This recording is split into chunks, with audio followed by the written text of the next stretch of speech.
Her sister sent her to the masquerade in her place. The Duke recognized her anyway.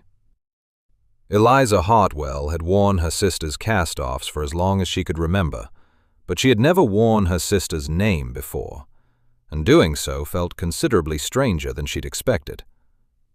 "You'll only be there an hour," Charlotte had said, pacing the narrow bedroom they shared, twisting her hands the way she did whenever she'd decided something and needed someone else to agree with her. "Just long enough to be seen. Mother will never know, and by the time anyone realizes it wasn't me under the mask, I'll already be married to someone who actually wants me, not whichever Duke Father's decided will save this family from ruin. And if he speaks to me? If he asks something only you would know the answer to? He's never met me, Eliza. He's met a name on a betrothal contract and a portrait painted 8 years ago when I still had my baby fat. He wouldn't know me from you if we stood side by side." Charlotte stopped pacing and took her sister's hands, and for a moment the desperation in her face softened into something closer to pleading. "I know what I'm asking. I know it isn't fair to you, but you're the only person alive who could pass for me in a mask and candlelight, and I cannot marry a man I've never spoken a single word to, Eliza. I cannot." Eliza had agreed in the end, not because she thought it wise, but because she had spent her whole life being the sister who agreed to things, who smoothed over Charlotte's storms and absorbed their cost so her sister wouldn't have to. It was easier, most days, than the alternative. It was easier right up until the carriage deposited her at the base of a grand staircase she had no business climbing, wearing a borrowed silk gown, a shade too fine for her own wardrobe, and a mask that hid considerably less of her face than she would have liked. The ballroom, when she stepped into it, took her breath away, despite every effort not to let it. Chandeliers dripped candlelight over a floor already crowded with dancers, masks glittering silver and gold and deep jewel tones, laughter rising and falling like its own kind of music beneath the actual orchestra. She had never in her life been anywhere half so grand, and she understood, standing at its edge in a stolen name, exactly how far from this world she and her family truly were, whatever Charlotte's betrothal contract might claim. She found a quiet corner near the tall windows and told herself she would stay there the full hour, unremarkable, unseen, and go home having done her sister this one enormous favor without complication. It took less than 20 minutes for the plan to unravel. "You're not dancing," a voice said beside her, and she turned to find a man in a dark half-mask watching her with an expression she couldn't quite read beneath it. Amusement, perhaps, or simple curiosity. He was tall, dressed with the understated precision of someone who didn't need to prove his wealth through excess, and something in his bearing made the other guests give him space, without seeming to notice they were doing it. "I prefer to watch, my lord," she said, guessing at the title from the deference the room seemed to be affording him without being asked. "You've decided I'm a lord. You carry yourself like one, and no one's approached this corner without first glancing to see if you'd noticed them do it." He laughed at that, a real laugh, surprised out of him. "You're rather observant for someone who claims to prefer watching." "It's the same skill I find, watching and noticing." They talked far longer than the 10 minutes she'd allotted herself, before retreating back into anonymity. He asked her opinion on the music, on the absurdity of the woman across the room wearing an entire stuffed peacock as a headdress, on whether she thought masquerades revealed people's true selves, or simply gave them permission to invent new ones for an evening. She found herself answering honestly, more honestly than she'd intended, safe behind a mask and a borrowed name that felt, increasingly, like it belonged to someone else entirely. "And what would you invent, if you could?" he asked, "behind that mask of yours?" "I'm not sure I'd need to invent anything," she said, before she could stop herself. "I think I might simply enjoy, for one evening, being listened to as though I had something worth saying. Something shifted in his expression. She couldn't name it, not with half his face hidden, but it was enough to make her wonder if she'd said too much, revealed some seam in the costume Charlotte had asked her to wear. I find that a rather sad thing for someone to want so badly that a mask is required to ask for it, he said quietly.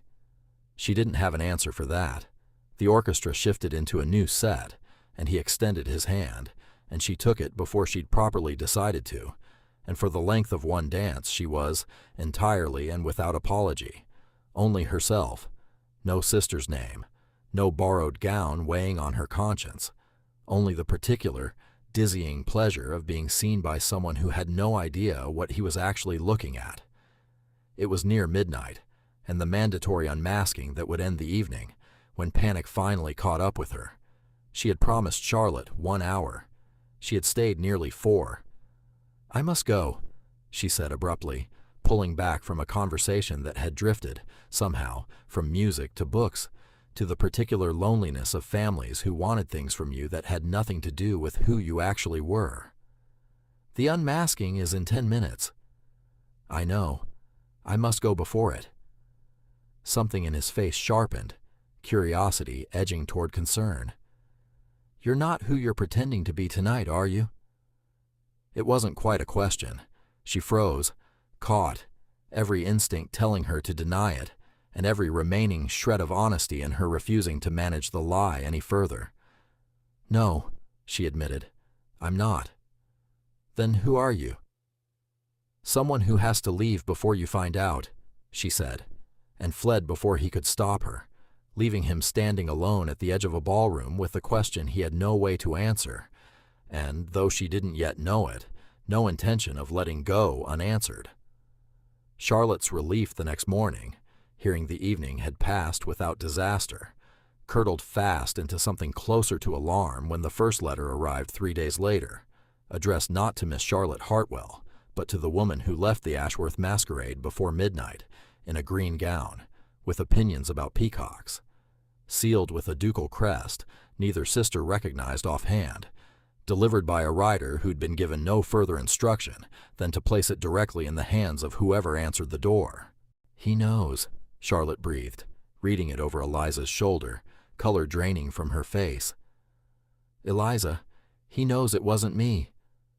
"He can't know. He never saw my face beneath the mask." "He doesn't need to have seen your face. Read it again." Charlotte's finger trembled slightly against the page. "He's not asking after Charlotte Hartwell at all. He's asking after you, whoever you were pretending to be. He wants to find her." It took the Duke, Edmund Ashworth, as Eliza learned properly for the first time from the letter's seal and Charlotte's frightened whispering, considerably less time than either sister expected to work out precisely who had worn the green gown that night. A second letter followed the first within the week, this one addressed correctly, devastatingly, to Miss Eliza Hartwell directly, requesting the pleasure of her company at Ashworth House, at her earliest convenience, on a matter he described only as a conversation left unfinished. Their father's reaction on learning his younger, unbetrothed daughter had somehow ended up in private correspondence with the very Duke meant to marry his elder one, was not calm. Their mother's was worse. Charlotte, to her credit, did not deny her own role in the deception, though it did little to soften the storm that followed. Days of raised voices behind closed doors, threats of Eliza being sent to a distant aunt's household until the whole affair blew over, Charlotte's own betrothal thrown into sudden, humiliating question. It was Eliza who finally went to Ashworth House, not because she'd been given permission, but because she'd grown tired, in the space of one difficult week, of other people deciding what should happen to a truth that was, after all, hers.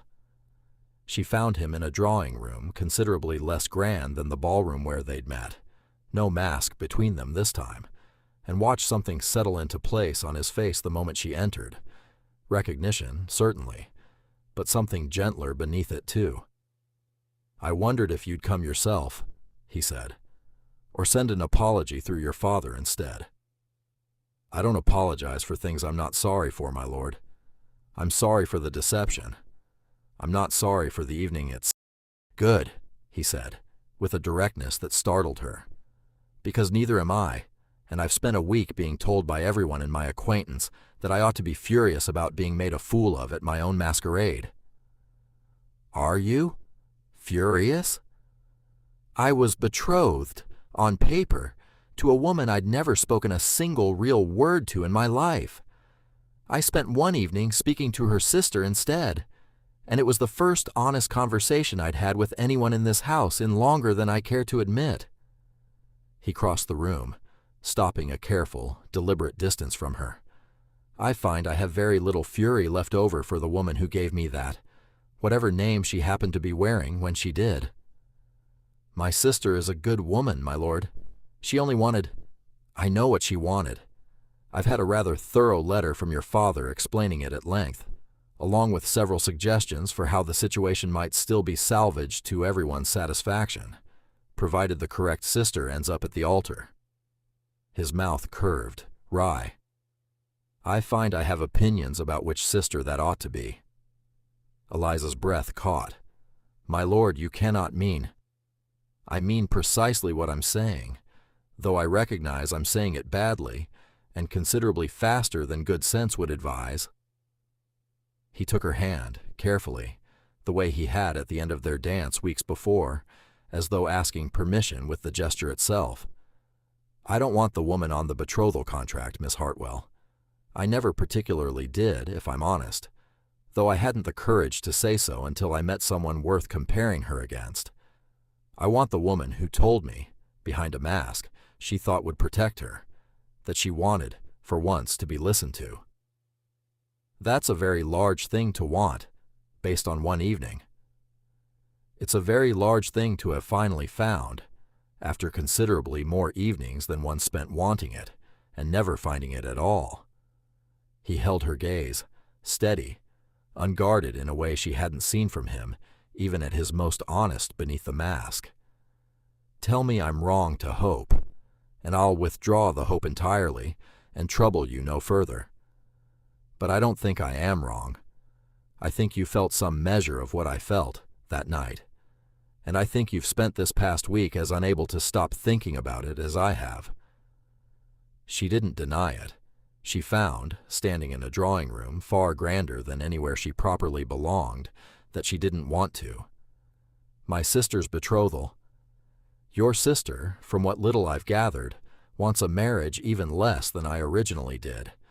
I imagine she'd be considerably relieved to be released from an arrangement neither of us ever truly wanted, provided her family's situation could be managed some other way. I'm not without resources, Miss Hartwell, or without willingness to use them, if it means the correct sister is finally asked the correct question. And what question is that, my lord? He smiled, and for a moment the careful formality between them fell away entirely, leaving only the same easy honesty they'd found once before, behind masks, in candlelight, when neither of them had known the other's name. Will you dance with me again? He said. Properly this time, with my face uncovered and yours as well, and no sister's name standing between us. And when that dance ends, will you let me ask you the far larger question I've been turning over every day since you disappeared, before I could ask it the first time? Eliza thought of Charlotte, freed from an engagement she'd never wanted, and her father's schemes finally undone by honesty, rather than deepened by more deception, and a man who had looked past a mask and a stolen name and found, underneath both, someone worth pursuing for exactly who she actually was. Yes, she said, to both.